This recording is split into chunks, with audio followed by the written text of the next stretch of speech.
वो हमेशा विवाद करती रहती थी। वहाँ पी यहाँ यहाँ कम रहती और मायके में बहुत रहती थी। यहाँ 4 दिन रहती थी, वहाँ 15 दिन रहती थी। यहाँ 4 दिन के लिए आती थी, उसमें भी झगड़ा, वहाँ फ़ोन से भी वो झगड़े में यहाँ से चैन से उसको रहने नहीं देती थी। उसके पहले उसने हाथापाई भी कर ली थी। तो 3 साल वहाँ बैठी वो पियर में, उसके बाद समाज वाले उसको लाए। उसके बाद भी उसका वही विवाद, वही झगड़ा, वही फ़ोन चलाना और वहाँ से ऐसे करके लाइक मैं फ़ोन रखूँगी, रखूँगी, रखूँगी। किसी से बात भी करते थे, आपसे भी विवाद करते थे क्या? हाँ, हमसे भी करती थी।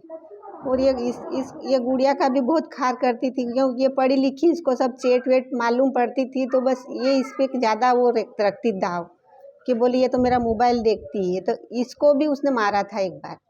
तो उसके बाद वो 3 साल पियर में बैठी। उसके बाद उसको लाए, उसके लाने के बाद भी उसका वही का वही हाल, परेशान कर देती थी मेरे लड़के को।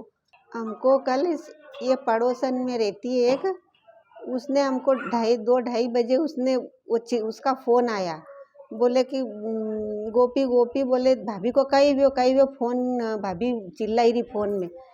तो वो वहीं से हम उधर से निकल के आए और यहाँ यहाँ ऐसे ऊंधा पड़ा था। तो मैंने इसको पहले, मेरे को सोया है ये तो क्या, मतलब झगड़ते थे ही वो दोनों। मैं पीछे गई तो वो हूँ कर रही, थोड़ा सा ये बंधा हुआ था, हूँ कर रही। तो मैंने उसको देखा भी नहीं, मैं पहले इसको उठाना है, मैंने कहा क्यों, क्या क्या हुआ, ऐसा क्या झगड़ा हो गया तुम्हारा, ऐसा करके। तो यूँ देखूँ तो वो पूरा खून पे, पलंग पे खून ही खून था। ऐसे में जैसे मैंने कहा दरवाज़ा बंद है, तो मैं खोलने गई, दरवाज़ा पहले से ही खुला था ये वाला। वो इधर से आए और इधर से भी वापस निकल के गए वो।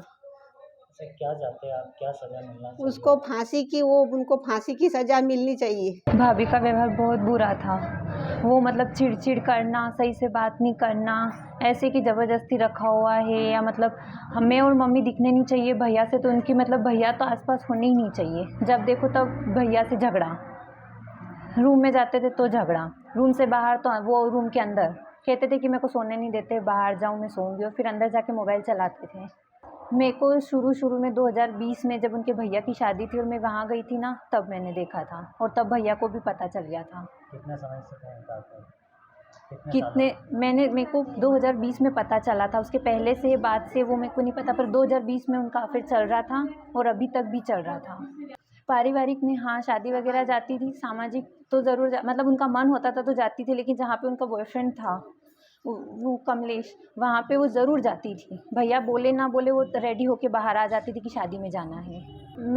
मेरे साथ सबसे बुरा व्यवहार था। उनको मतलब ये डर था कि फ़ोन ना देख लूँ मैं, उनकी बातें ना सुन लूँ मैं, उनका मोबाइल चेक ना कर लूँ, क्योंकि पिछली बार एक बार उनका एक्स्ट्रा मैरिटल अफेयर मैंने ही पकड़ा था। तो इस बार मतलब मेरे से काफ़ी सतर्क रहते थे, और भैया को पहले से ही बोल दिया कि मेरे को तुम्हारी बहन को बोल देना, मेरे को कुछ नहीं बोले। थाना राजौर अंतर्गत ग्राम गोंदीखेड़ी चारण से सूचना प्राप्त हुई थी कि देवकृष्ण पुरोहित और उनकी पत्नी प्रियंका पुरोहित अपने घर में रात को सोए थे। उनसे उनकी और थी, और अचानक रात में कुछ बदमाशों ने हमला किया और देवकृष्ण पर सर पर आधा हथियार से हमला किया और पत्नी को बंधक बनाकर दूसरे कमरे में छोड़ दिया और कीमती सामान लूट कर ले गए। और अस्पताल ले जाते समय देवकृष्ण पुरोहित की मृत्यु हो गई। घटना की सूचना मिलते ही तत्काल पुलिस अधीक्षक एसडीओपी, डॉग स्क्वाड, साइबर की टीम और निकटतम थाने की सभी पुलिस टीमें थी, घटनास्थल पर पहुंची, घेराबंदी की गई और साक्ष्य संकलन किया गया। और सभी साक्ष्यों का संकलन करने के बाद, विवेचना करने के बाद, जांच करने के बाद एक नाटकीय घटनाक्रम सामने आया। तो ये पता चला कि ये घटना ना होते हुए आपराधिक षड्यंत्र की घटना हुई और इसमें जो मृतक देवकृष्ण पुरोहित पत्नी ने अपने प्रेमी कमलेश पुरोहित के साथ मिलकर एक पूर्व नियोजित तरीके से इस पूरी घटना की प्लानिंग करी और जो हत्यारा है उसको 1 लाख रुपए में देवकृष्ण पुरोहित की हत्या करने की, और वो रात्रि में की जानकारी में घटनास्थल पर आया और उसने धारदार हथियार से सोते हुए ही देवकृष्ण पुरोहित की हत्या कर दी और अ, लूट का घटनाक्रम क्रिएट करने की इंटेंशन से उसको देवकृष्ण की पत्नी को बांधकर फिर देखने में ये और घटना के कुछ समय बाद उसको चिल्लाने के लिए बोला, जिसका पालन करते हुए उसने घटना के 10 से 15 मिनट बाद इसकी सूचना पता कर दी, जिस पर से सभी लोग जागे और ये घटना इसमें कुछ समय से देवकृष्ण पत्नी और जो आरोपी कमलेश, इनका प्रेम प्रसंग चल रहा था। इसको लेकर ये आपस में ये बात हुई थी। इसमें कमलेश को अरेस्ट कर लिया गया है। साथ में जो लूट का छूटा था, वो भी मृतक की पत्नी प्रियंका पुरोहित की निशानदेही पर उनके घर से ही बरामद कर।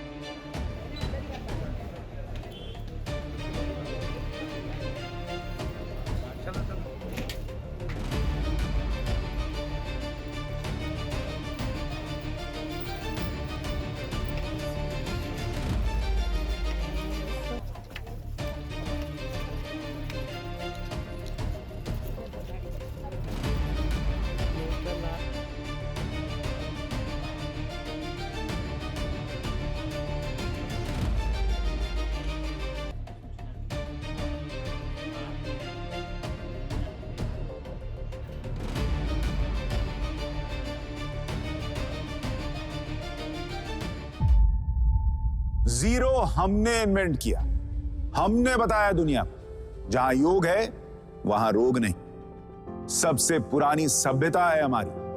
गुलामी से तो और देश भी लड़े भाई, पर आजादी के लिए अहिंसा का रास्ता बस हमारा था।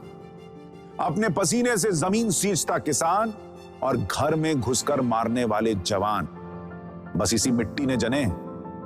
इसके हाथ ने जब थामा जज्बा तो इतिहास रचे। कदम बढ़ाए तो चांद का वो हिस्सा चूमा भाई, जहां कोई कभी नहीं पहुंचा।